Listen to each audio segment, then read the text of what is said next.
On arrive ici vers l'an 55-58 environ, là. Donc on avance dans le temps, là. On était en 40 tantôt, on vient de passer presque 20 ans, là, entre 15 et 20 ans, 15 et 18 ans. Donc on arrive proche là, de la révolte finale de Rome contre Jérusalem. Claude, après avoir gouverné l'Empire pendant 13 ans, 8 mois et 20 jours, meurt en laissant Néron pour successeur. Néron, l'infâme, hein? Si vous vous souvenez, là, on l'a déjà vu, c'était un homme terrible. Je vous ai parlé tantôt d'Agrippine. Agrippine avait poussé en fait à ce que Néron soit prince.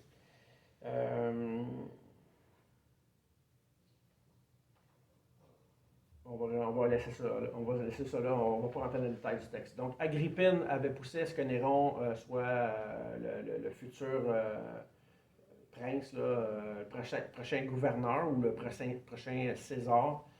Donc, on va voir l'ascension maintenant de Néron qui amène vraiment à la révolte. Néron a fait périr son frère, sa mère et sa femme. On voit ça à la section 13, au point 1, à la page 105. Donc, pas mieux qu'Hérode, hein? Lui aussi fait tuer sa famille. Un autre homme vraiment infâme. Il fit mettre en croix des indigènes qui étaient qu'il a prétendu qu'ils étaient complices. On dit même que tous ceux qu'il châtia fut en nombre infini. Donc, c'est un nombre presque impossible à déterminer, là. Déjà, la crucifixion avait lieu sous Rome, mais sous Néron, ça va être encore pire. Si vous vous souvenez, Néron va avoir fait accuser les chrétiens d'avoir mis le feu à Rome, et pour les punir, il les faisait brûler sur un poteau, simplement pour allumer la ville, illuminer la ville pendant la nuit.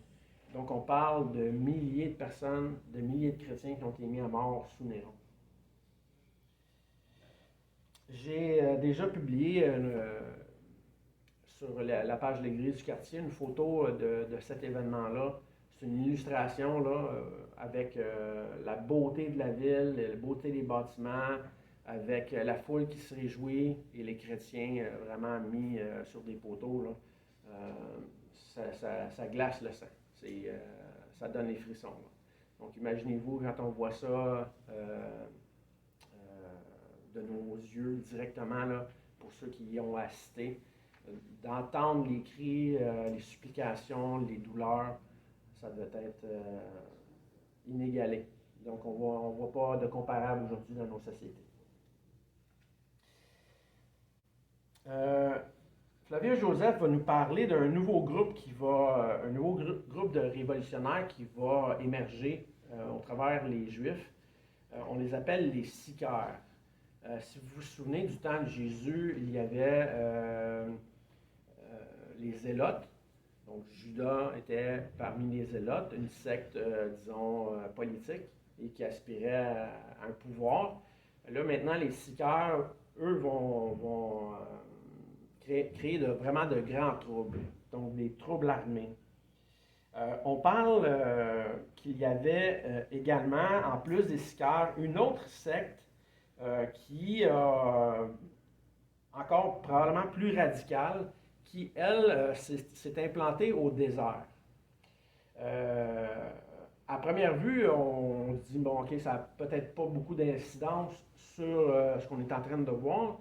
Par contre, si on retourne voir Matthieu 24, dans ce que Jésus avait déjà cité, je vais vous inviter à ouvrir votre Bible. On va aller voir Matthieu 24, 23 à 26. Vous vous souvenez, les disciples avaient interrogé Jésus sur la destruction du temple et également sur sa venue. Jusqu'au verset 35, Jésus parle de la destruction de Jérusalem qui aurait eu lieu dans une génération. Donc, ce qui mène vraiment vers l'an 66. Et Jésus met en garde. Donc au verset 23, Jésus dit alors, si quelqu'un vous dit, le Christ est ici, ou il est là, ne le croyez pas, car il s'élèvera de faux Christ et de faux prophètes. Ils feront de grands prodiges et des miracles au point de séduire, s'il était possible, même les élus. Voici, je vous l'ai annoncé d'avance. Si donc on vous dit, voici, il est dans le désert, n'y allez pas.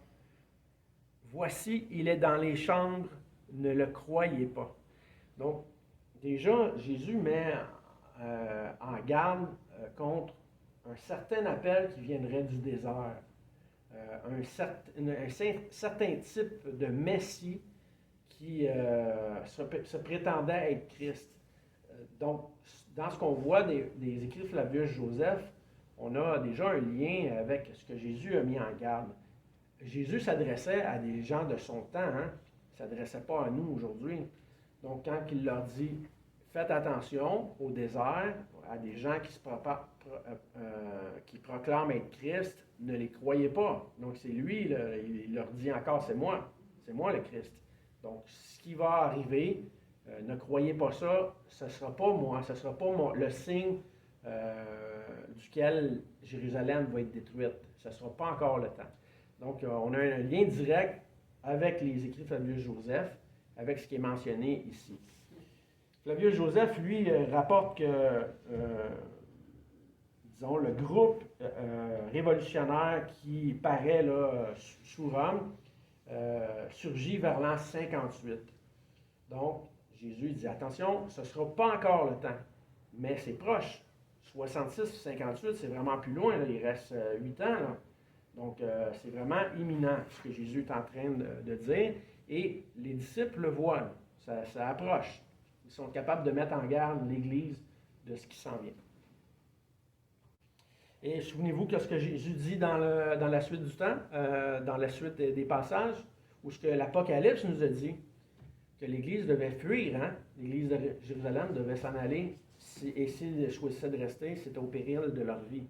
On sait que l'Église a fui majoritairement vers la Pérée, donc la Pérée qui est la région à l'ouest de Jérusalem, et ouest-sud aussi, là. Donc, quand on lit le contexte de Flavius Joseph, on est capable de faire le lien avec ce qu'on a déjà étudié dans l'Apocalypse et de ce qu'on voit dans Matthieu. D'accord? On dit qu'il y a eu aussi un genre de prophète égyptien là, qui a paru. C'était un charlatan qui s'attribuait l'autorité d'un prophète et qui rassembla autour de lui 30 000 dupes, donc 30 000 imbéciles qui ont cru son message. Il les a amenés dans le désert par un circuit jusqu'à la montagne dite des Oliviers. Il s'est emparé de force d'une garnison romaine. Et j'évite la suite du texte. Par contre, on va aller voir un autre texte biblique. Dans Actes 21, 38, c'est un texte qui nous parle de l'apôtre Paul qui est accusé faussement.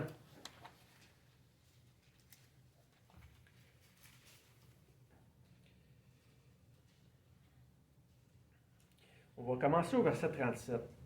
Au moment d'être introduit dans la forteresse, Paul dit au tribun, « M'est-il permis de te dire quelque chose? » Le tribun répondit, « Tu sais le grec? » Donc il lui parlait dans sa langue.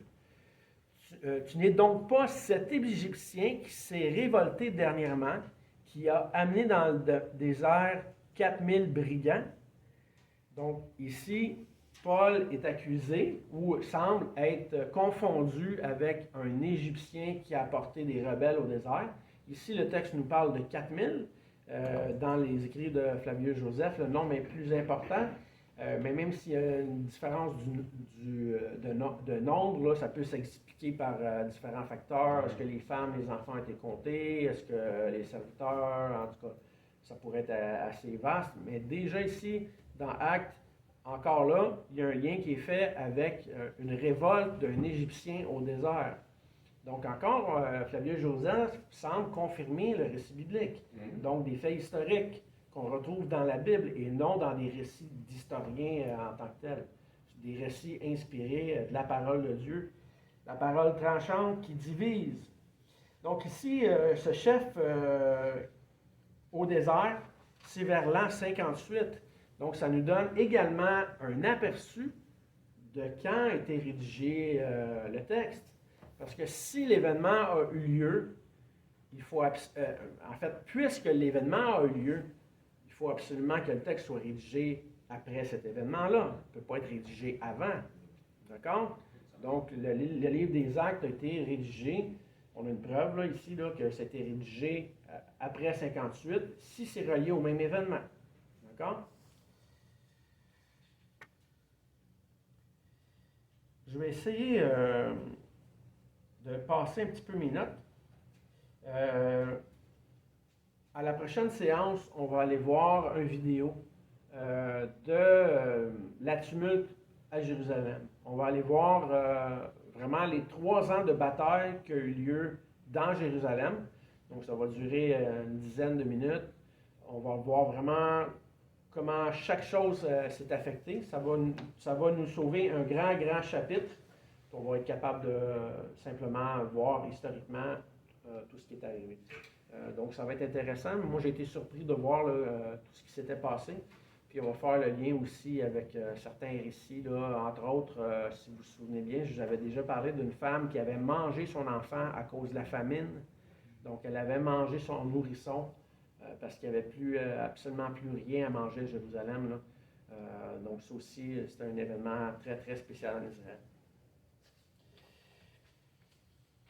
Donc, il va y avoir une succession d'hommes sous Rome, spécialement sous Néron, des hommes infâmes, là, des hommes les plus cruels les uns que les autres.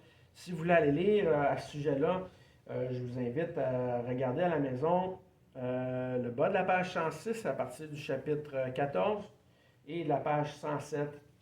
Vous allez voir qu'il y a vraiment des hommes là, qui tuent des Juifs là, sans pudeur, sans honte. Ça devient quelque chose de courant. Donc, Néron, pour lui, ça n'a pas d'importance. Tout ce que ces hommes-là vont faire, il va l'approuver. Malgré qu'il avait l'autorité de limiter tout ça. À la page 107 au point 4, on parle d'une révolte. Les Grecs sont allés en procès devant Rome pour faire valoir qu'ils devaient diriger la ville de Césarée-Maritime. Si vous vous souvenez, je vous avais parlé d'une des merveilles du monde qu'avait fait construire Néron. Donc, une ville qui était anciennement très difficile d'accès par les ports. La mer était très violente. Et Néron avait fait construire une ville là, où il y avait, avec de nouvelles méthodes de construction, avec un nouveau ciment, il a pu faire une transition à cet endroit-là pour faire en sorte que les bateaux puissent venir décharger directement sur le bord plutôt que de décharger en haute mer et faire la navette avec de petits bateaux. Donc, les Grecs en Israël demandent à Rome à ce qu'eux-mêmes dirigent la ville de Césarée-Maritime, une ville juive, et c'est accordé par les Romains. Donc, imaginez-vous la grogne des Juifs, la révolte qui va s'ensuivre. On dit qu'il y a une guerre qui a pris naissance. Les Juifs de Césarée, qui tenaient évidemment à leur synagogue, ont demandé à un Grec qui avait un terrain juste à côté de la synagogue, ils l'ont supplié de vendre leur terrain pour pouvoir aménager les facilités là, pour se rendre à la synagogue. Et cet homme-là a repoussé leur instance, il a dédaigné leur demande, et au lieu de leur vendre le prix non seulement un prix juste, mais les Juifs étaient prêts à donner vraiment beaucoup plus que la valeur que valait le terrain. Cet homme-là a méprisé les Juifs et il a décidé qu'il faisait une construction sur ce beau terrain-là, vraiment pour les faire fâcher. Et non seulement pour les faire fâcher, mais il a exagéré et il n'a laissé qu'un très petit passage pour que les Juifs se rendent à leur synagogue. Donc, au lieu de faciliter l'accès pour se rendre sur place, il a encore compliqué l'affaire là, pour nuire à ces Juifs-là. Donc, la grogne grandit. Et là, comme je vous dis, c'est une succession d'événements qui fait en sorte qu'à un moment donné, là, c'est plus réconciliable. Les Romains ne savent plus quoi faire, les Juifs ne savent plus quoi faire, les Grecs se mêlent là-dedans. On avait vu plus tôt qu'il y avait d'autres nations aussi, là, les Iduméens, les Syriens. Écoutez, c'est pratiquement, ça devient un conflit mondial. C'est vraiment terrible. Donc, cet homme-là a vraiment voulu nuire aux Juifs et les chefs romains n'ont absolument rien fait là, pour améliorer la situation. On dit que le lendemain d'une demande à un Romain, un jour de sabbat, les Juifs se rassemblaient dans la synagogue. Un factieux, donc un Grec de Césarée, installe une marmite qu'il renverse à l'entrée de la synagogue et il se met à sacrifier des volailles. Okay? Dans un lieu qui appelle à la sainteté, là, juste à l'entrée, il y a un Grec qui se présente avec une belle grosse marmite, met sa marmite à l'envers et commence à y égorger des volailles. Imaginez-vous les Juifs, là. On n'égorge pas, c'est pas une place pour égorger, là. C'est comme pour eux, c'est comme un parvis, là. Mais non, lui, il a des très bonnes intentions. Je fais de l'ironie, là. Et il vient vraiment mettre les Juifs en colère. Donc, ça va continuer, là, ça va continuer d'augmenter. Florus, un des chefs, va faire mettre plusieurs personnes au fer, puis finalement, il va les libérer. Donc, il va vraiment amener pratiquement aucune conséquence, puis la grogne va continuer d'augmenter chez les Juifs. Donc, il y a une foule armée là, de Romains qui accourt, des cavaliers, des fantassins. Tout ça est dirigé principalement contre Jérusalem. Non seulement contre les villes voisines, mais contre Jérusalem. Florus a même crié aux soldats, à un moment donné, soldats romains, de piller l'agora, donc le marché de Jérusalem. Donc il lui dit, servez-vous, faites des provisions, là, pillez le marché, prenez l'argent.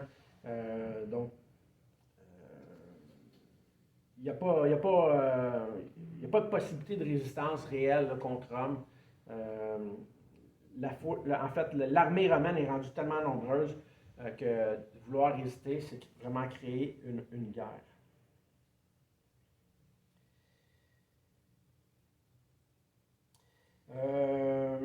On dit qu'à un certain moment donné, les notables juifs et les grands prêtres ont été pris de terreur. Ils ont déchiré leurs vêtements. Ils ont supplié les Juifs qui se révoltaient contre Rome de cesser leur requête, là, puis de ne pas viser la révolte contre Florus.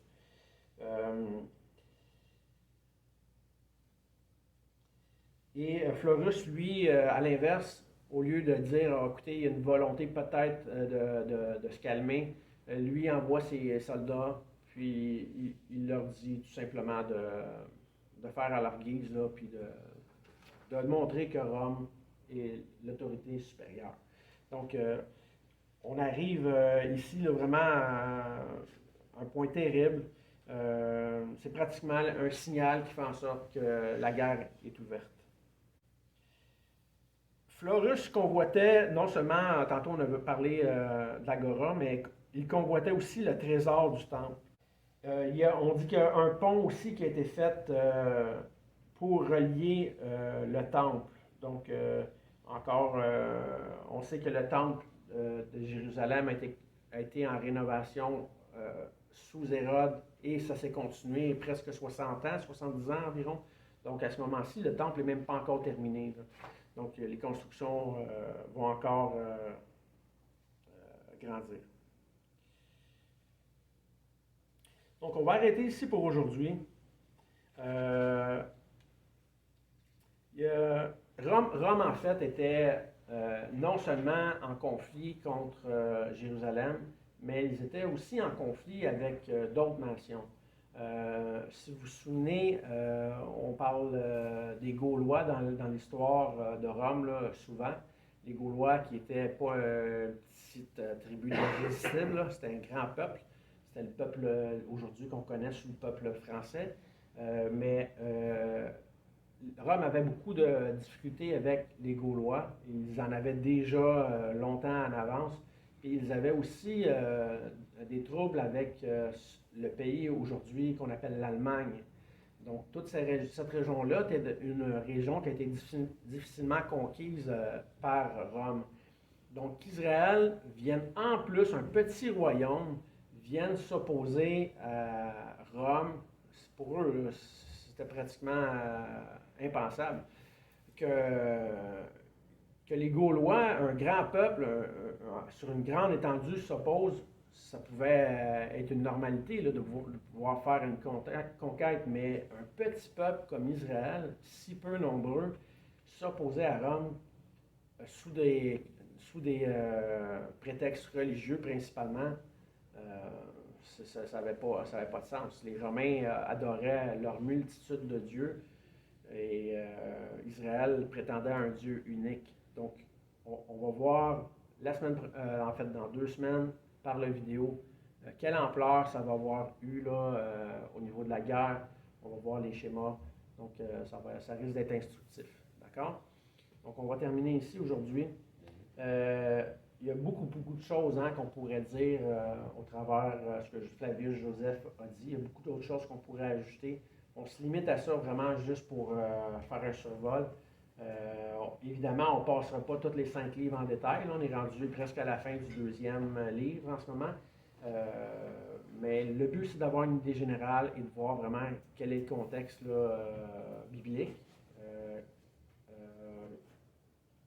corroboré par des historiens. Donc, c'est ce qu'on est en train de voir. Là, puis il me semble aussi qu'on a déjà un meilleur aperçu qu'avant d'avoir commencé. Donc, on va juste terminer en prière. Puis après ça, on va aller pour la communion. Seigneur, je te remercie pour les textes qu'on a vus ce matin. C'est difficile pour nous de se plonger dans l'histoire. On n'est pas des experts ou on n'est pas des professeurs d'histoire, Seigneur. On n'est pas des étudiants de l'histoire en tant que tel. Nous, ce qu'on veut, Seigneur, c'est mieux comprendre ta parole. Mais l'histoire vient apporter des détails importants parfois et corroborer des faits bibliques. Donc, on te remercie, Seigneur, pour ce que Flavius Joseph a écrit, qui nous éclaire, Seigneur, qui nous guide à non seulement à apprécier ta parole, mais aussi qui nous montre que beaucoup de détails qui sont inscrits non seulement apportent crédibilité au texte biblique, mais nous donne toutes les raisons d'y croire, Seigneur, et d'y ajuster foi.